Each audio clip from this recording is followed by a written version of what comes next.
یہ بچے فٹ بال کے عالمی کپ کی تیاری میں مصروف ہیں، لیکن یہ رونالڈو، رونی یا میسی کا عالمی کپ نہیں، بلکہ یہ عالمی کپ دنیا بھر کے وہ بچے سجائیں گے جن کی زندگی سڑکوں پر گزری ہے۔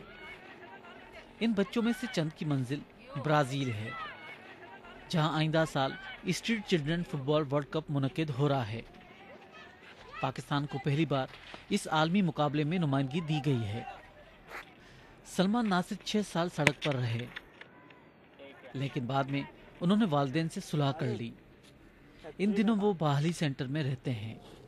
نارمل بچے اگر اچھے ہو سکتے ہیں، ہم کیوں نہیں ہو سکتے؟ ہم بھی اچھے بن سکتے ہیں، ان کی طرح ہم بھی اپنی زندگی گزار سکتے ہیں، انہیں کی لائف ہم بھی جی سکتے ہیں۔ جوش ہونا چاہیے اور بھروسہ ہونا چاہیے، ہم آگے بڑھ سکتے ہیں، اور پورے ٹیم کو ایک دوسرے پر بھروسہ ہونا چاہیے۔ یہ بچے فٹ بال کا شوق تو رکھتے ہیں، لیکن انہیں باقاعدہ کھلاڑی بننے کے لیے کئی پاپڑ بیلنا ہوں گے۔ اسٹریٹ چلڈرن کی بحالی اور فلاح کے لیے سرگرم غیر سرکاری تنظیم آزاد فاؤنڈیشن نے پاکستان سے اسٹریٹ چلڈرن کے ورلڈ کپ میں شرکت کے لیے تگ و دو کی تھی۔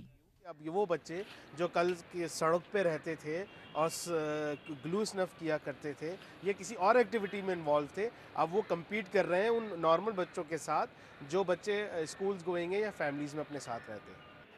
آزاد فاؤنڈیشن کی کوشش ہے کہ پاکستان کے چاروں صوبوں سے اسٹریٹ چلڈرن کی نمائندگی ہو۔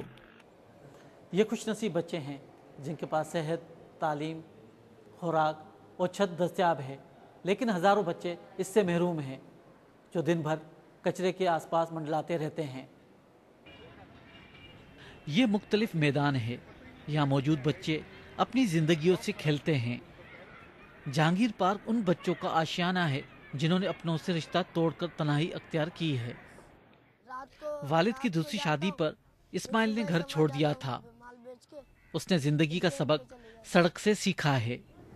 سمر بورڈ کیسے شروع کیا تھا؟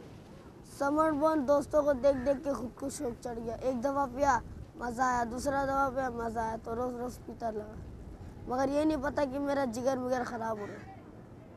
اس لیے جب محسوس ہوا نا تو میں نے نشہ چھوڑ دیا۔ سڑکیں ویسے تو لوگوں کو منزل تک پہنچاتی ہیں، لیکن یہ سڑکیں ہزاروں بچوں کا گھر، سرپرست اور آمدنی کا ذریعہ بھی ہیں۔ جہاں پھینکی گئی ہر چیز وہ جمع کرتے ہیں۔ استعمال شدہ ہر چیز ری سائیکلنگ کے بعد ایک نئے روپ اور انداز سے دوبارہ مارکیٹ میں آ جاتی ہے، سوائے ان بچوں کے حالات کے جو وقت کی بھٹی میں پکتے رہتے ہیں۔ کتنا کلو؟ انیشیٹر ڈیولپمنٹ فاؤنڈیشن کے صدر رانا آصف حبیب سڑک کے بچوں کی تعلیم پر کام کرتے ہیں۔ اسٹریٹ چلڈرن فٹ بال ورلڈ کپ کو وہ کوئی مثبت پیش رفت نہیں سمجھتے۔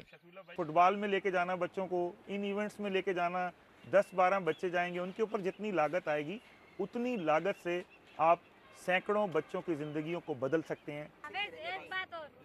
سڑک سے اٹھنے والے ان بچوں کے اندھیرے سے روشنی کی جانب بڑھتے یہ قدم پاکستان کے لاکھوں بچوں کی زندگیوں میں روشنی تو نہیں بھر سکتے، لیکن ان بچوں کے لیے ایک امید کی کرن ضرور ثابت ہو سکتے ہیں۔